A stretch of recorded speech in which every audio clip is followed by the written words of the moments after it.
Welcome to the Reach the Stars podcast, a collection of conversations with cool people who do cool things. Brought to you by Papercraft Miracles. Each week, we'll bring you inspiring stories of persistence, passion, and purpose. With your host, Jonna Willoughby Lohr.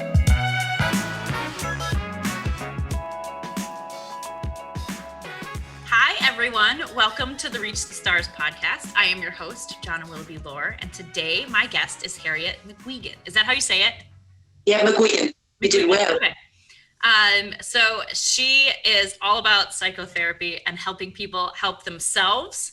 And I'm going to let her tell you more about her story because she's super, super interesting. But this episode is our first episode in a series of interviews that I'm going to do on the subject of generational trauma, because it has randomly come up in almost all of the episodes that we've done in some way or another.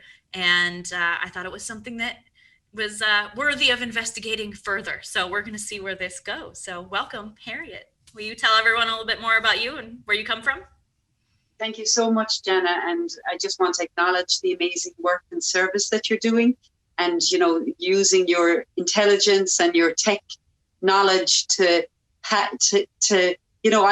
you're in New York, I'm in Ireland right now, and we're just using the beautiful availability of the internet. It can be used for such good, and you're one of those people, you know, that's using it for good. So I just want to thank you before I talk. And I suppose, my name is Harriet Mc Guigan, and I am a fully registered psychotherapist. I've been practicing for the last 10 years, and I work with many entrepreneurs because I think if we've had trauma, we like to be the CEOs of our own lives. So a lot of the people that I work with are entrepreneurs, and they come to me because they're underperforming and they don't consciously know why they're underperforming. It doesn't make sense.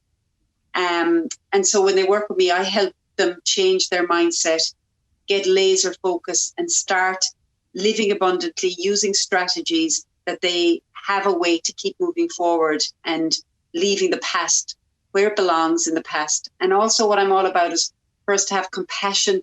You know, you shared a little bit of your story with me when we chatted last week, and what can happen us when we've had trauma, or when we're survivors of trauma, or survivors of our own experience that may be different to how the other kids in school were.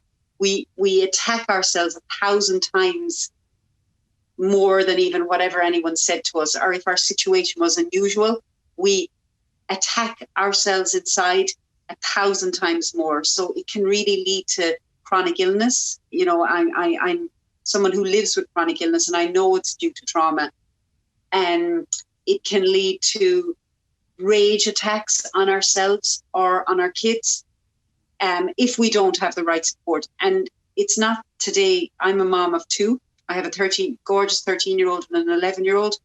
But what I've learned is the more self-compassion I have, the more I have access to getting back on the horse, be that in parenting, in work, that actually serves my kids much better than kind of falling into this hole going, oh my God, they deserve a better mom. And I'm the perfect mom for them. I am not a perfect mom, but you know, I believe that every life experience we had, you wouldn't be doing this podcast today, Jenna. You wouldn't be becoming curious only because of your story. Mm-hmm. Yeah, exactly. I think it's like the world is such a crazy place, especially for women and moms, is that it's so kind of, I don't know, societally frowned upon to take time for yourself and to focus on yourself. And that if you do take time for yourself, then you're taking time away from your children, even if it's something that you really need to take care of yourself and to be a better parent or be a better person in the world. And it's hard to kind of get over that, you know, the mom guilt that follows us around all the time. It's so wise what you said, you know, that it's crazy because actually we're a lot better I'm a lot better as a mom. Even if I'm only with them for 5 minutes in the day when I've looked after myself, that 5 minutes is more golden than if I'm all day with them, because it doesn't suit me to be endlessly with my kids. And when they were smaller, I wanted to be the perfect mom. I wanted to have stability, and I wanted to create this kind of little house in the prairie. You're probably much younger than me, but when I watched it as a kid, it was all about the white picket fence and the perfect life. But I found that it didn't suit me being at home all the time with the kids. It wasn't good for the kids either, and because of how I was getting reactive with them. And it wasn't because I was a bad person or a bad mom. I realized it was due to trauma, and it was due to that they were just hitting up against, like, it's like if you have a cut and there's a scab over it, and they'd hit against the scab just because they were kids, and then I would bleed, but I didn't know these things. So I helped women to be really compassionate to themselves, to actually take time away, like your life depends on it, and your life and your children's life depends on it. And so It is about a mindset change. And it's so disappointing that society frowns upon something that actually means that you will be a better mom. Exactly. And I love that you're even saying it, that there's, that it's not the best thing for your kids for you to be with them 100% of the time, because I feel that way too, is that my kids really benefit from time that they spend with other adults that are not me, and that I'm definitely not the best parent for them when I'm with them all the time because of my own upbringing. I mean, having so many different parents raise me, it goes against everything that I was raised with to be around any of my family members 100% of the time. Like I don't even know how to do that. And it's interesting that for someone who grew up in a family where both my parents were married to other people and everybody had gotten divorced at least once, and there was all this like relationship drama all over the place, and none of my siblings were my full siblings. I have half siblings and step siblings and step half siblings, and it's just interesting to me that I ended up, knock on wood, still married to the first guy I married. Didn't have any kids before I got married. It was all very intentional. We planned everything, and it's harder than I thought it would be. I didn't realize before I got married how different my upbringing was from his, and how it would change the way that I was a parent. It didn't occur to me at all that would affect me until I was like, wow, I'm totally overwhelmed being with the same people all the time. And it's so hard for me trying to figure out how to be that person, or if I ever could be that person. I don't know. Yeah. And it's really about honoring Jana, and for any of the listeners, it's about we're actually better moms when we really honor our own experience, like when things are overwhelming for us. And we don't really know, actually. I was a perfect mom until I became a mom. I had the fantasy, and I used to nanny, and I'm Montessori trained. I have a lot of psychological, intellectual experience about being a parent, but nothing prepared me for these little people hitting up against my wounds. I couldn't read about that in a book. I couldn't talk my way out of that. I couldn't feel like I had to really, it was until I became a mother did I really have to kind of dig deep about what's going on here. Like what you said, you didn't know marrying your husband, having your children, that it was going to explode. I'm not saying anything's exploding, but what I'm trying to say is you didn't know all of this buried trauma would kind of come to the surface, I guess, until you actually got into the ring, got into the situation. And there's a wisdom in you, Jana, and you're doing your healing your way. Everyone does their healing in their own way. And that's what I love people to hear as well that are listening. There is no one size fits all. So some of your healing is through these podcasts and chatting to different experts. And I will just share bits of what has worked for me and what I do with my clients. As I'm sitting with you, I've got a weighted blanket on me. And weighted blankets are like the research with weighted blankets. They're excellent if you've survived trauma. Like they calm the nervous system. See, when we've lived in chaos and our trauma is all tailored to us, but trauma is trauma. So yours is Jana's type of, just, as you say, having all these stepsisters and brothers and half stepsisters, and your parents not being married and they were married to other people. And even you telling me I feel tired. So can you imagine that little one in you? So I love educating women to mind the little one in themselves, not through their children, but like, for example, having a teddy bear that represents Jana, or for your listeners. So sometimes I put a teddy bear and wrap it up, and it's like I can leave the child then go, you're not welcome now. I'm doing dinner and I need to be a mom right now. So I love you, but you need to go and have a rest. So it's being creative. You see, I love teaching people and reminding people that we can be victims and then we're rigid, or we can be survivors and then we're flexible, Jana, because people can live through the most horrendous circumstances, from being survivors of the Holocaust to being incarcerated for 25 years like Nelson Mandela. But it's how we use what happened to us. Do we become victims and just shoot up crack cocaine? Or do we, when we're ready, do we want to become the best version of ourselves, but have compassion and have our weighted, like, I'll never heal from my trauma. But what I want people to say is, and no one will actually, and this might sound a bit depressing, but I have strategy, like I'll be continuously healing. So I have strategies every day that honors what I survived to keep me in the present moment. It doesn't mean that I don't get flat and overwhelmed. And sometimes I feel like I'm watching sometimes my husband and kids.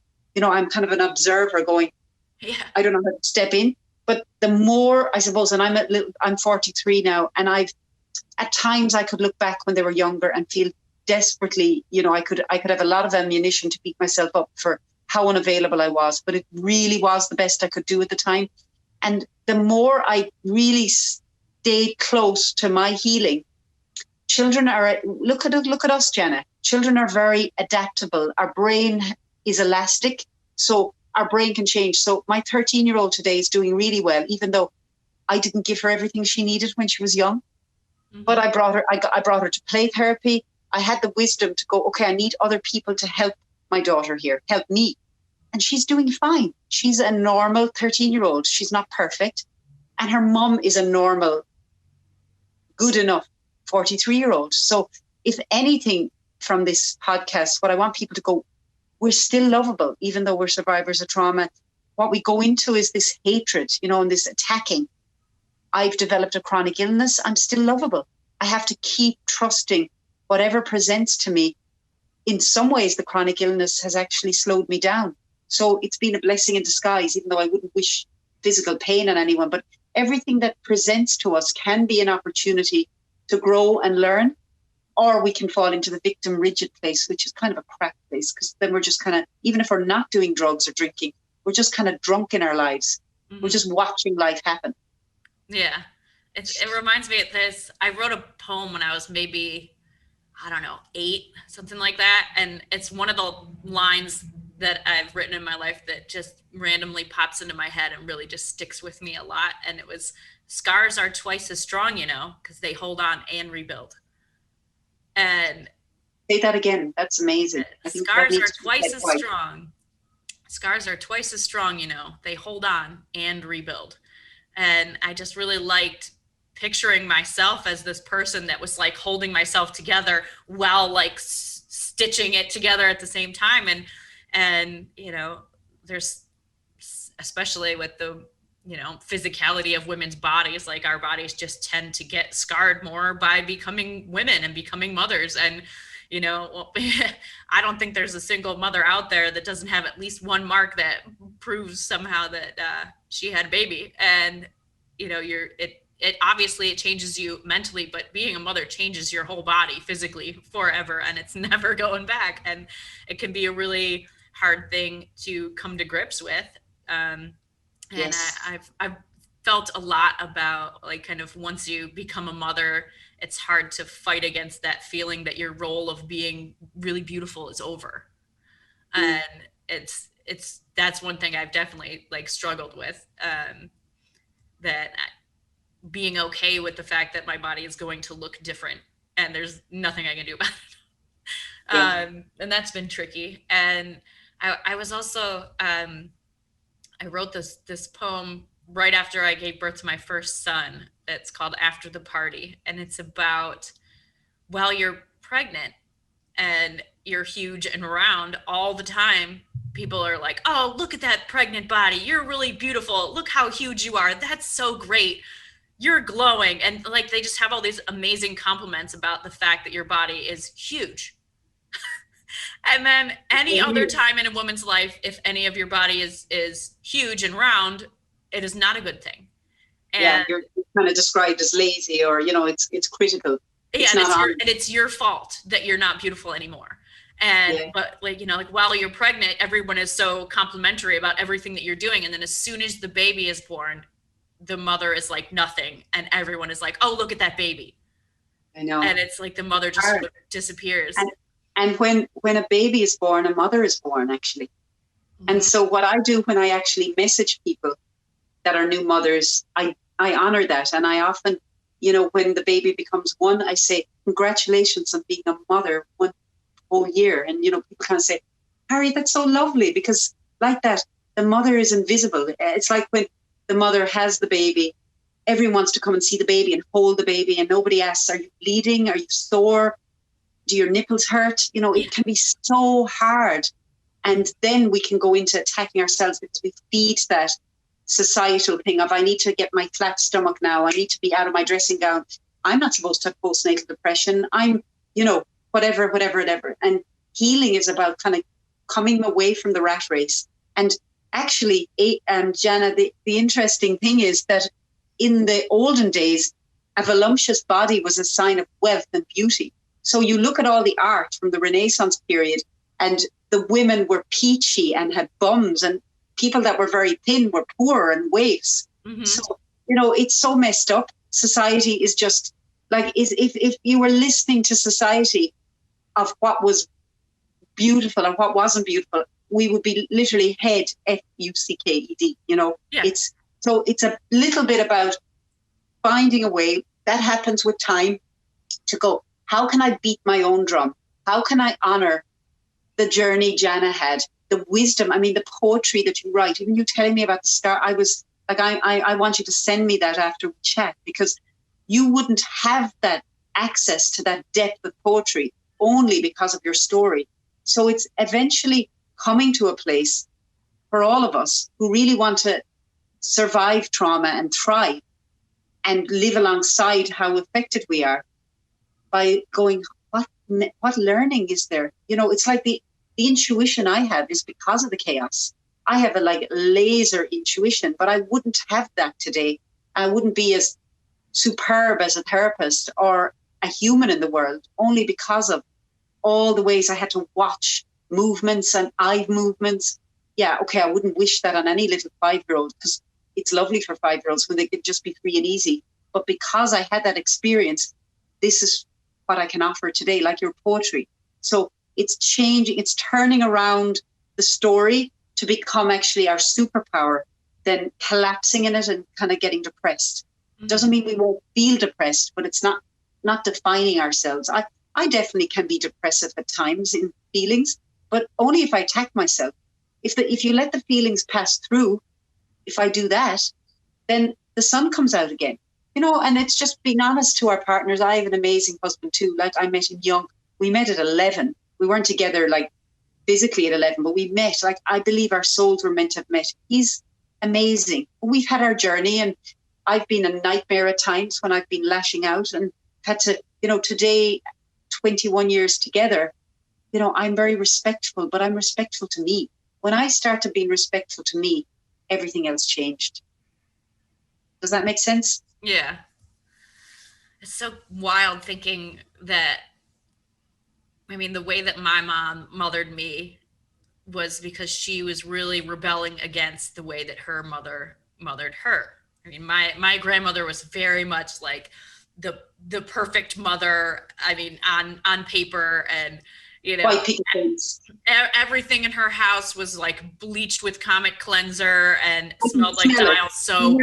I can really still smell it. It was strong. Oh yeah, and like the furniture had plastic on it, and you were not ruining her nice things, and you know, you were not going to disappoint her because she was the queen, you know. And my mother, and I remember, will never ever forget when she told me this. When she was young, she really wanted to be a ballerina. Wow. And she had flat feet and had to wear special shoes, and like it was never happening for her. She was never going to be a ballerina. It was like not in the cards. And so her mom had to go and get her these specially made shoes, and so she couldn't get her, any toe shoes. She, at 8 years old, borrowed a pair of toe shoes from a friend, put them on when, for some reason, no one else was home. I don't know how this happened, but no one was home with her at 8. And she put these ballerina toe shoes on and ran into the middle of her room and jumped up and landed on her toes with absolutely no ballet training at all, and immediately broke both of her feet. And wow. Instead of like finding her parents wherever they were and telling them, I made this huge mistake, I need help, she scooched down the stairs on her butt with 2 broken feet, reached up into a drawer, got 2 plastic spoons and a roll of black electrical tape, and put the spoons on the bottom of her feet and taped them on with the electrical tape and put her special shoes on, and never told anyone ever. And continued to go to school every day and like go to gym class and run track when she was supposed to on her broken feet every day, and taping these spoons on her feet, and hid it from her parents. And the only reason that her parents ever found out is that she got Hodgkin's disease when she was 20 years old, and they had to do a scan of her whole entire body. And when they did all the scans and the x-rays, the doctor came into the room where she's with her mother at 21 years old, I think. And the doctor comes in and says, so who set your feet? They did a good job. And my grandmother's like, what are you talking about? She never broke her feet. And the doctor pulls up the x-ray and says, oh yes, definitely she did. How do you not see it? And my mom was still like looking at the doctor like, don't tell her. She can't know that I, made this stupid mistake. And, she was so afraid of disappointing her mother and having her mother buy those shoes for her as a waste, like that she wouldn't be able to wear those shoes because her feet were broken. But if we bring the psychology into it, look at the wisdom your mother had as an 8-year-old. And I know she wasn't a perfect mother, as my mother wasn't, as I'm not, as you're not, as none of us are, but we all do our best. But look at the wisdom at 8, how she nearly became a doctor to herself. Yeah. And how she was smart enough to realize this was going to be the best way to deal with it, by actually medicating herself and getting on with it. And I suppose it's using that energy. What happens is if we have to grow up very quickly when we're little and adapt like you had to with all the houses and all the cousins, all the step siblings, and watching all the personalities and your room here, your room there, you had rooms, and you had all these rooms basically. So what happens is we can be quite exhausted when we actually become adults ourselves. So I want you guys to hear that, and you're listening to me as well, Jana, about it, that by the time then it's time for us to be adult, we're exhausted, we're done. We feel 100 years old. Mm-hmm. So we can't, it's that exhaustion. So when we know it, when we catch that exhaustion, what I mean to say is like honoring it, being compassionate to ourselves. Like what you said, there's times when you're a better mom by stepping away. Like I know too.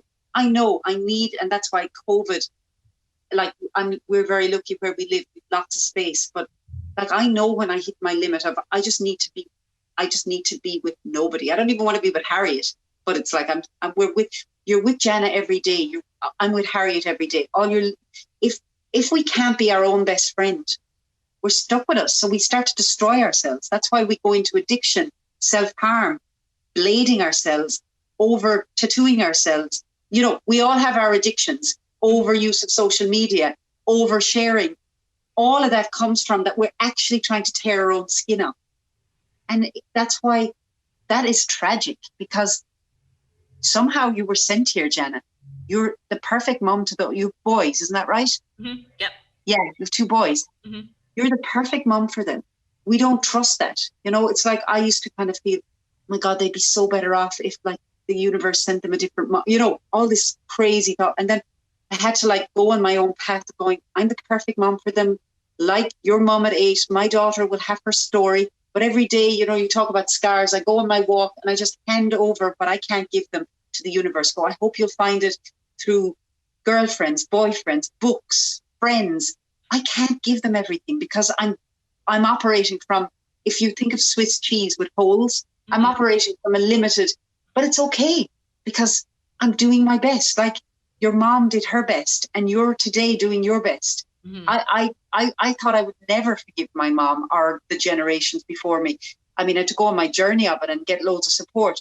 But now at 43, I can go, my mom used to always wash my clothes. That was so kind. I can honor that. I can honor the good stuff now. Whereas before I just kept focusing on what I didn't get. But how does she, like every generation before us does the best with their knowledge, awareness and experience. And sometimes their experience and awareness is quite limited. And you have more you're a truth seeker. What I feel from you is, Jenna, and that's probably people that are drawn to listening to your podcast. You want to, there's a hunger in you to learn, to grow, I'm not stopping here. There's, and that energy you have will actually open up your children to have that energy, actually, just by you.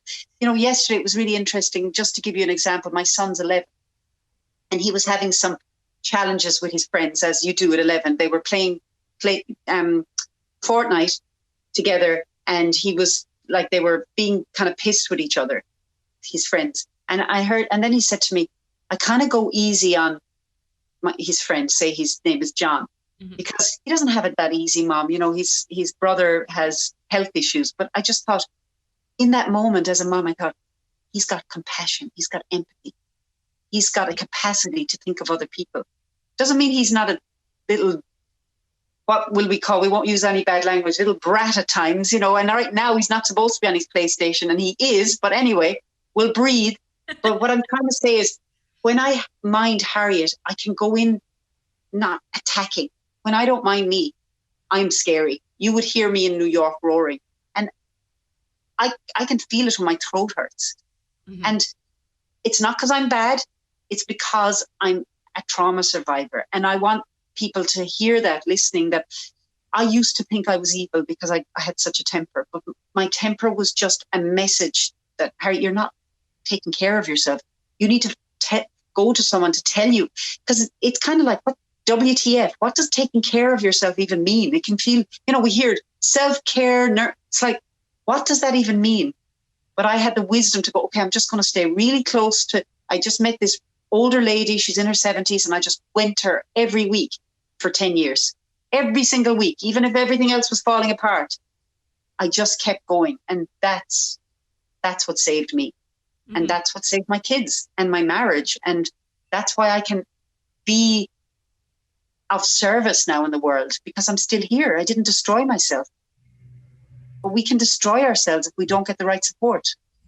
Exactly. And it's crazy too that the, self-care has gotten this, it's so, I don't know, kind of cliche. And people are like, oh, what's self-care? And they're like, oh, it's getting a pedicure or doing exercise. I'm like, no, exercise is healthcare.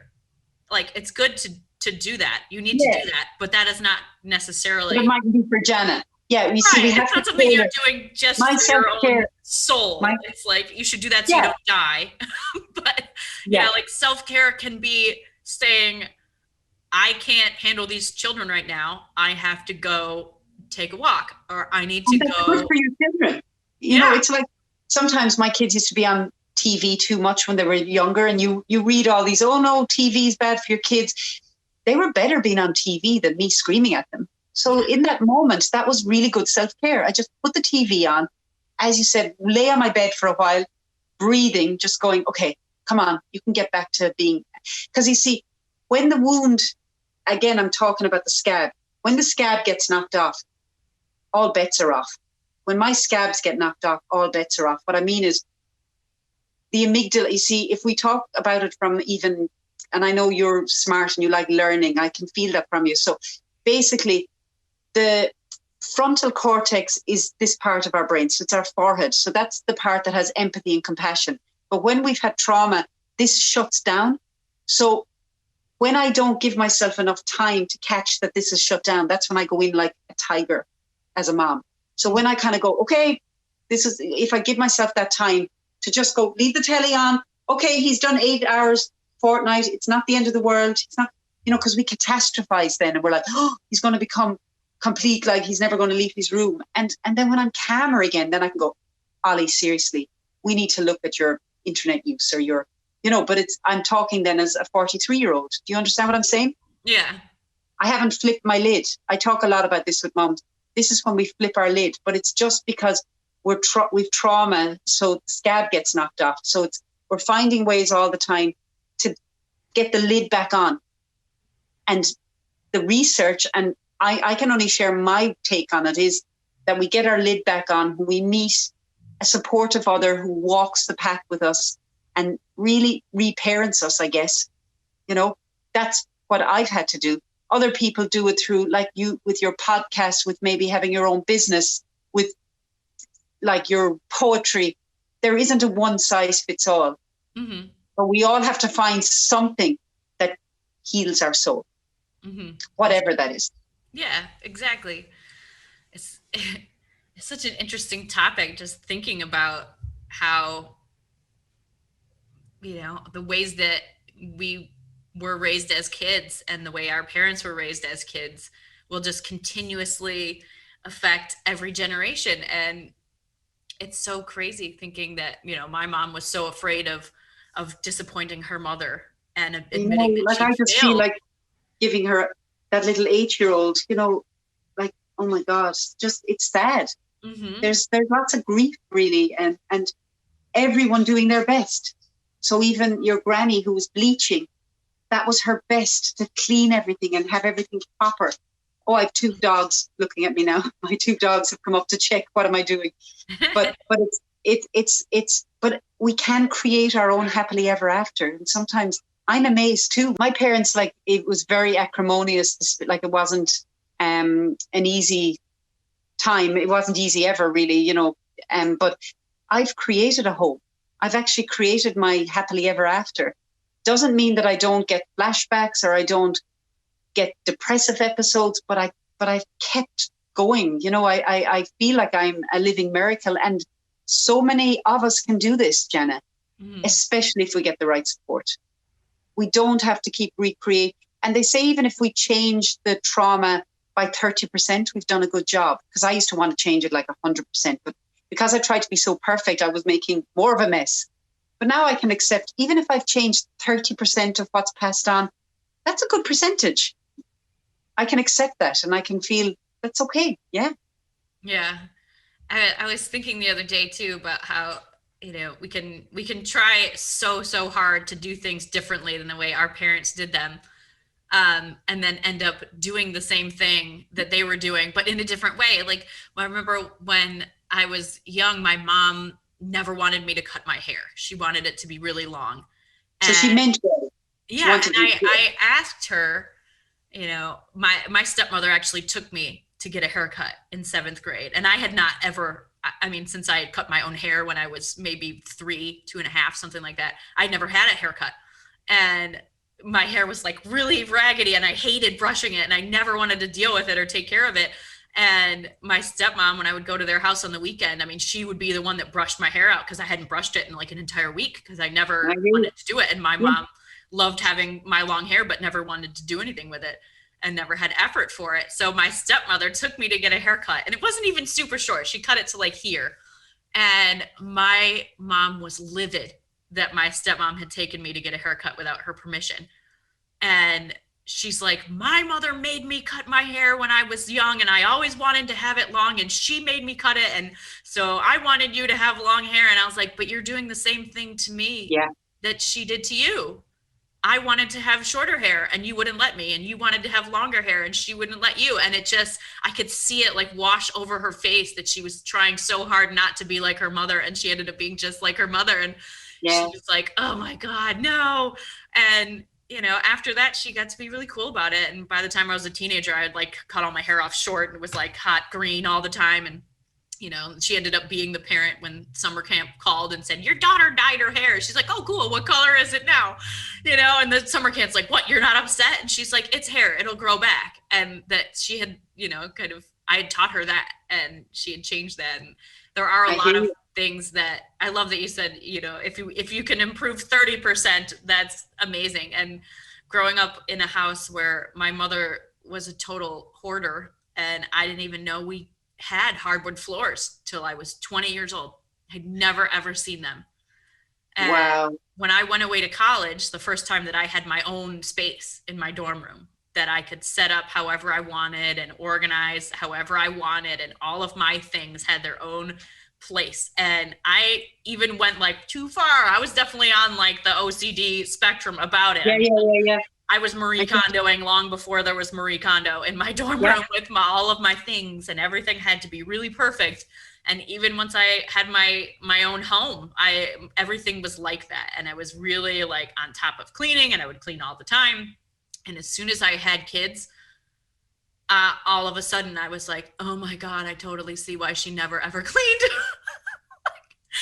If I did not have help right now, my house would probably not be as bad as hers, because I had other adults who were good at cleaning who taught me how to clean some things. Yeah. But I really have to fight hard against that total overwhelm when you see so many things need to be cleaned or need to be dealt with at once. And this is the overwhelm. It's when our lid gets flipped. Overwhelm is so common, but it's even when we know we're overwhelmed. And all we sometimes have to do is take a few breaths.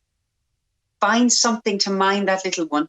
Like, as I said, sometimes for me, it's a teddy bear, just resting the teddy bear, imagining that it's me, and then getting on with my day, because overwhelm can cause a lot of procrastination, beating ourselves up, not having language to even, it's like sometimes even saying to our partners, I just need a bit of time out. I love you all so dearly, but I just need to walk by the river. And you see, it's the lack of communication. And I had to learn that through going to this wise lady. See, we don't have those communication skills, because if we didn't grow up with communication, it's a bit like knowing Japanese. How are you going to know Japanese if you didn't do Japanese from tiny tot? Yeah. So communication is huge. So, I mean, I'm loving this conversation, Jenna. And I just, what I wanted to say to you was, like, what a wise lady you are. It's like, and even I also want you to think about all the different experiences you had led you. They're all part of you. So all these women that were in your life, looking at what was the positive. There was probably some hard things, as there is for all of us, but there's lots of things. You said it kind of quickly, but it's like you said, I learned from all these adults. You did. And you've assimilated all of that. And again, of course, our mother is our mother. That's the biggest wound, because we grow in our mother, Yeah. So I'm just looking at my dog who's sitting on the, we're going to say hello. Come on. Like, dogs are totally welcome on the podcast. Come on. Oh. This is Zola. And dogs, there's a reason Zola perfect just Irish dog. Yeah, she's a collie, sheepdog, but Zola has a very privileged princess life. She doesn't do any work, But dogs are very healing. Dogs are very healing too. It's actually, I'm a real believer of trusting everything. But her sitting here right now, like, what I want to share with people is having a pet can be very, very healing, because they're just so unconditionally loving. I couldn't have one when the kids were younger, because I found it too stressful. I was so stressed anyway, but when my kids got older, I was able to allow a pet in. I've two now. I've Cupid and Zola, and they bring a lot of love, they bring so much love. So another tip I would say is, when people are ready, it doesn't mean it's right for everyone, but it's been very healing for me. It's like, they have assistance dogs for kids with autism and Asperger's, and guide dogs. But dogs are really amazing for trauma as well. I just, I get a lot of healing from you, don't I?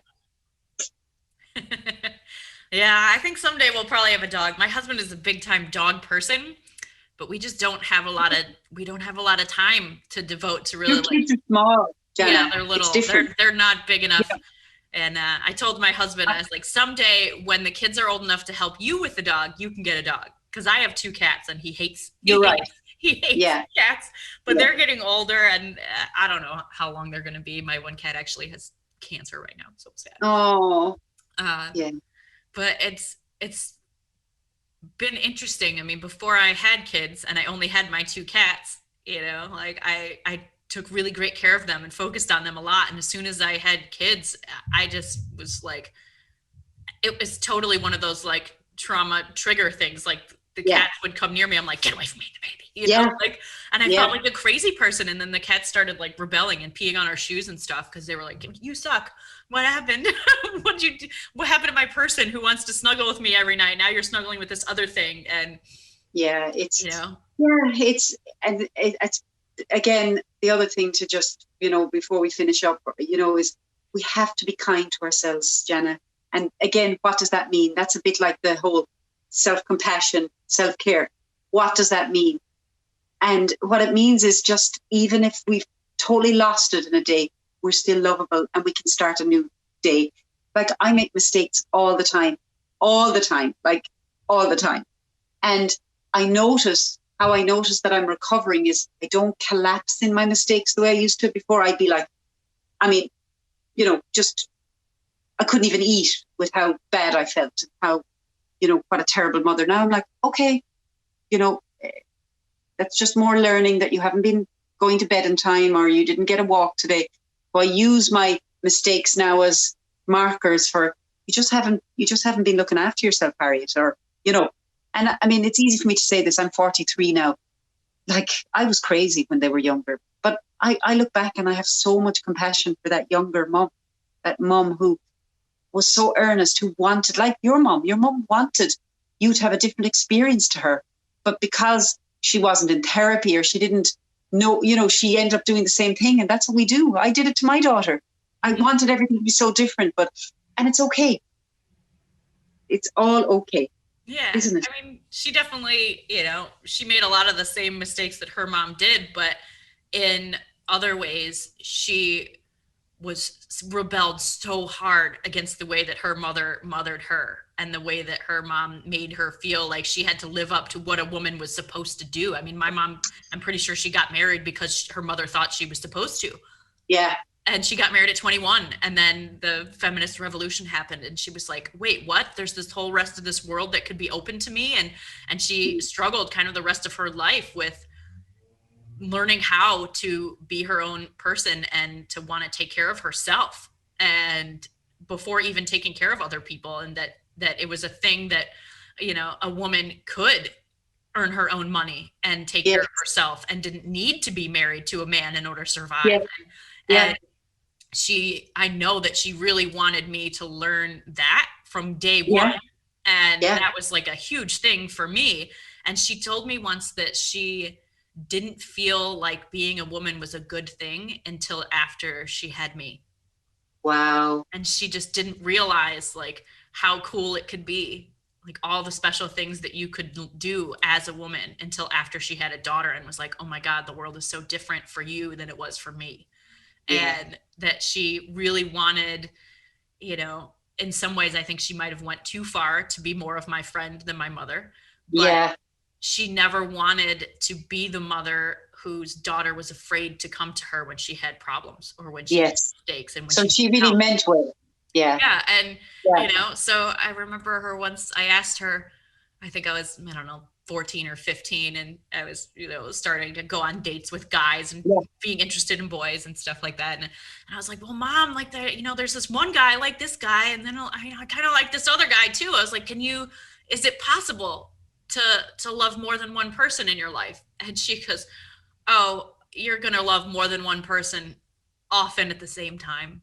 And I think about that a lot too. And that, you know, even relationships that we've been in that we're not in anymore, like just because you're not with that person anymore doesn't mean you don't still have love for them, and still be in love with them and know that they're not the right person to be with in your life, and that all of that is valuable, and you shouldn't feel wrong for loving more than one person, even though society kind of builds you up that way. I mean, it is changing. It is changing a little bit, you know, like there's definitely kind of the monogamish and open relationship tide is becoming a little more mainstream, which I think hopefully might lead to more healthier marriages for the next generation.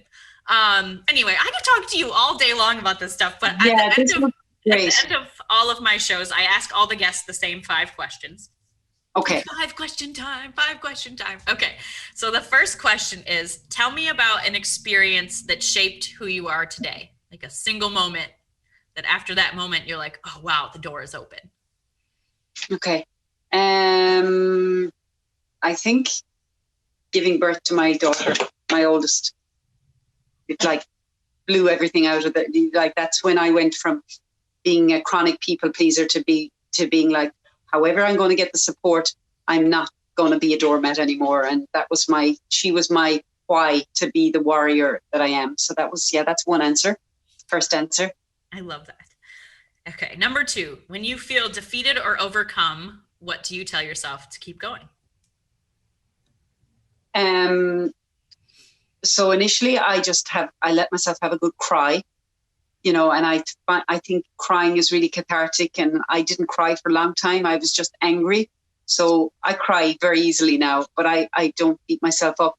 And then I just tell I very spiritual. So I have loads of different spiritual books, like kind of angel card books and daily guidance from the angels or trusting the universe books. So I go straight to one of those pages and I read what the message is, and that kind of boosts me up then to just put my big girl blouse on and keep adulting. Mm-hmm. Yeah, I'm glad that you said, like, I cry first and I don't feel bad about it. And that is definitely something that I have been working on throughout the pandemic for sure. Mm. Is that I have long felt like a superhero. And aside from, a very small handful of people, I am not a cry in front of people kind of person. Yeah. And I'm typically the person that other people call when they want to cry. And I'm like, this is real awkward and I don't know how to deal with you. Yeah. And so I've been trying to work on my own shame spiral about crying and just saying, like, that is a good thing for you to be doing right now. If you feel like you have to cry, do it. And don't feel bad about it. And I've gotten a lot better at like crying a little bit instead of like waiting a year and then losing my mind for 2 days and then not being able to breathe out of my nose for another week and then coming back. So I was like, I don't want any more of that. So I've been getting better at it. Well done. It takes practice.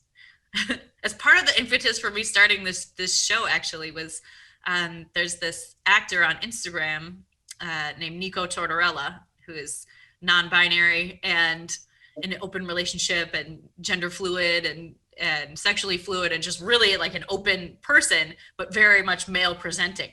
And they started doing this Instagram talk show, kind of similar to this, but much more laid back. And they were just sitting in their bed every day and inviting random followers of their, 500,000 followers on Instagram and just saying, hey, who wants to come have a conversation? And started just talking to all these regular people about their regular lives and talking about their own experience being quarantined. And it was really amazing and heartening to see this person who is very much, macho male presenting to be live on the internet with total strangers saying, I cry every day, and like crying on this show, having a conversation with a total stranger, relating about their experience in this crazy world. And it was just really amazing to watch that. And I was like, if this macho, quote unquote, guy, that's how they look, is crying in public, famous person is crying publicly on the internet with a total stranger and having no shame about that. Like, why can't I do that? So then I started saying, if they can have a show like that, I could have a show like this. And then I ended up starting my show. Thanks, Nico, for putting your show out there.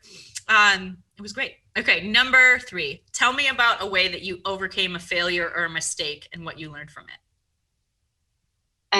So I overcame a mistake, probably in relation to my children again, about losing my patience. And I always learn from the mistakes when I lose my patience, about knowing, okay, that's just a marker that you haven't been looking after yourself. So I, always try to really collaborate, come back again to Harriet and take a bit of time out and not give up and, go, they're still going to love you. I feel like I don't deserve their love, but then they're all the trauma thoughts, and I just stick with people that are supportive. That's what I would, having the right circle is crucial in terms of wanting to have happily ever after. So I had to cull a lot of people out of my life, and it hasn't been dramatic. I haven't actually had to cull, but just if we believe in the universal energy, the people that are meant to stay, stay. I always like Dr. Seuss, the people who mind don't matter. The people who matter don't mind. Mm-hmm. Of you being unapologetically. Exactly. Hope that answers. Love that. Okay, number 4. What one trait or habit is most responsible for keeping you on track? Great question. I love your questions. One trait is sleep. I'm just a very sensitive person, so I need minimum 8.5 hours sleep a night. I 8, but sleep. I'm very kind of regimental about my sleep. I mean, at the weekends, I can stay up till midnight, but I like to have lights out at 11. I'm up at 7 every morning, and it helps me with my health. It helps me with my, like when we're traumatized as well, if we don't have enough sleep, that's when we're more agitated. So it helps. It's like the most natural way of just minding yourself. Yeah. And we're sleep deprived as a nation. So, Yeah. As a world, really. Yeah. I'm not sure if we talked about it when we talked before, about the Enneagram tests. No, but I love them. Do you know what number you are?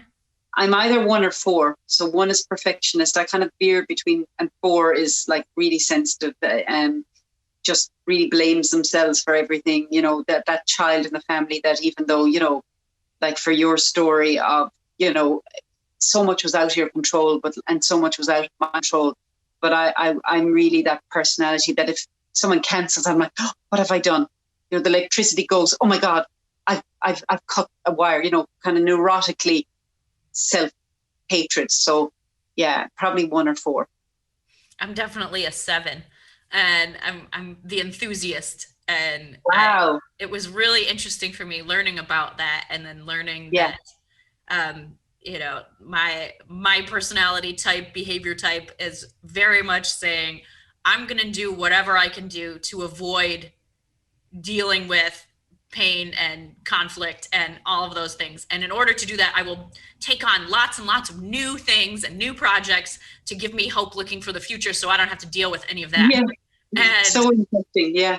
And so like my happy place is having way too many things going on, and it helps me to feel in control to start new things, even if I have no idea how they're going to be finished. Yeah. And my husband is a 5, and he's like the planner. And so he takes one look at the way that I live my life, and it like makes him so anxious. Like, how are you starting all these things when you don't even have energy to do one of these things? And I'm like, how do you not want to start stuff all the time? Like how could you? There's a really good plan, book. For There's everything. a book actually, when you're ready, about the Enneagram and the spiritual dimension of the Enneagram, or for some of your listeners, Sandra Maitre. It's a very good book in relation to the spiritual aspect of what numbers we are. So I'll send it to you in Messenger, and you can post that when you put this podcast up. You can put the link. Yeah, but I'll definitely put all the links in there. Okay, so question number 5 before I get more distracted. What's the best piece of advice you've ever gotten, and what advice would you give to other people? Oh, okay. God, I can't think of what's the best, but it's purely just blank. It's such a fabulous question. I think, no, I can't. I'm very passionate about Nelson Mandela. I always have been. And so, okay, I've never physically met him, but I feel like I have, because I've always, and his advice was, who are you to be brilliant, gorgeous, talented, famous? He said this when he was inaugurated president of South Africa. And he shouted out to South Africa at the time, and South Africa are struggling actually. Anyway, that's another story at the moment. They're struggling as a nation big time. He said, who are you not to be? You are a child of the universe. Your playing small does nothing to serve anyone. And he goes on to say, it's actually when you liberate yourself to be the best version of yourself, you liberate all women. So that's what pushes me all the time. to be more compassionate, to stop self-harming, to get back up on the horse when I have a terrible childish moment with my daughter, when she's 13 and I'm like 13 with her, and I just keep going and I don't give up. And every time I struggle, I think of him he was incarcerated in solitary confinement. And I'm like, if he can do it, you can keep turning towards living better, Harriet. Mm-hmm. Oh, and what advice was it? Yeah. So the advice, I probably answered it, was, you're way more than your story. Your story can be beautiful. Scars, like the advice is like what you said in your poem, Jana. I have a tree that represents me on my walk and it's fully scarred. Doesn't even have much leaves on it, even in summer. But it's so long and elegant, but it's like got massive scars. And it's like our scars make us who we are. They're our beauty. It's like in Japan, when the tradition in Japan was when a bowl broke. Do you know that story? They actually seal the bowl. They don't throw it out in the garbage. They seal it with gold and they honor it as even being more special. And Leonard Cohen says the cracks are where the light gets in. So that's all our beauty. It's like, and changing our mindset about that rather than the perfectionism, because I believe everything happens at the other side of perfectionism. I mean, today I could have been totally freaked out. Oh, my dog is here. We need to cancel it's like my dog even coming today was meant to come because I want your audience, to think about how supportive pets can be and how healing pets can be. Mm-hmm. And sometimes we can stop so much because we're just in this tunnel vision. The universe has our back, especially if we get the right support. And I suppose if people want to link in with me, I open some slots for psychotherapy. I work, like a lot of my work at the moment is on strategy and mindset. But like if people resonate with me, please get in touch. And I'll offer them a 30-minute call that's complimentary. And we'll dive in together to see, am I going to be your person to move you from fear, which is false evidence appearing real, to living abundantly, to having strategies so that life isn't happening to you, you're in control of your own life. Mm-hmm. So you can put the links for getting in touch with me, Jana, that I've sent you. And best way to get in touch is mindfulpeeps@gmail.com. Okay, awesome. So I know you just told people how to email you. Do you have your own website as well? Yeah, I do. And I've just got my web developer just literally, it's live, but there's some tweaks that have to happen. It's harrietmcguigan.com. Okay. And I've loads of posts on it. I blog a lot about trauma and about grief, and it's very creative. I speak definitely every Sunday night, but I speak a lot on my social media. So I have a big following there. So that's also a good place to hang out with me. Harriet Mc Guigan Mindset is my social media link for Instagram and Facebook and LinkedIn. Perfect. So I will have all of those linked in the show notes. And if you're watching the video, it will have appeared on the screen magically with my somewhat decent editing skills, and you'll check them out there. So thank you so much, Harriet, for being on my show and having this wonderful conversation and sharing your advice and your stories and your experience with everybody.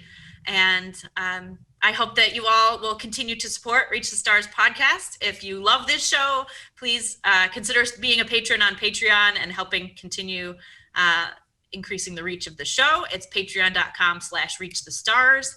And if you listen on iTunes, give us a review. If you're watching this on YouTube, give a little thumbs up on the bottom and subscribe to the channel, and just please share it with your friends and your family, because I've had a lot of really amazing feedback from people who've listened to this show and said, I've never heard a podcast that's quite like this one, because it's so much more of like hanging out with a couple of amazing friends in a room as opposed to being sold something. And I think that it's really important for us in this world where we're just increasingly being distanced from each other, obviously in the pandemic, socially distanced, but digitally distanced, to have spaces where we can have these face-to-face conversations and look each other in the eye, even if it's digitally.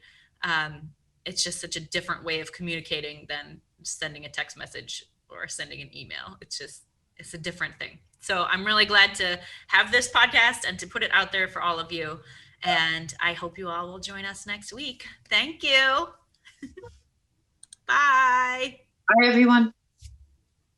A single interaction has the power to change your life forever. This is a place for the stories of those moments.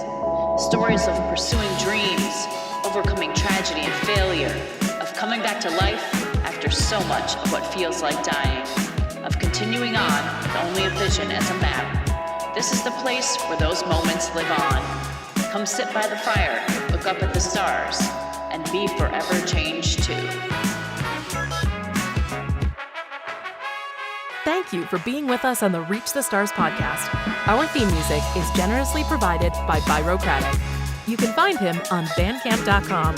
Thank you to all of our current patrons, guests, and everyone else who helps make this dream a reality. We are so proud to be building this amazing community with all of you. If you love this podcast, please consider sharing with a friend, leaving a review on iTunes, and becoming a patron at www.patreon.com/reachthestars.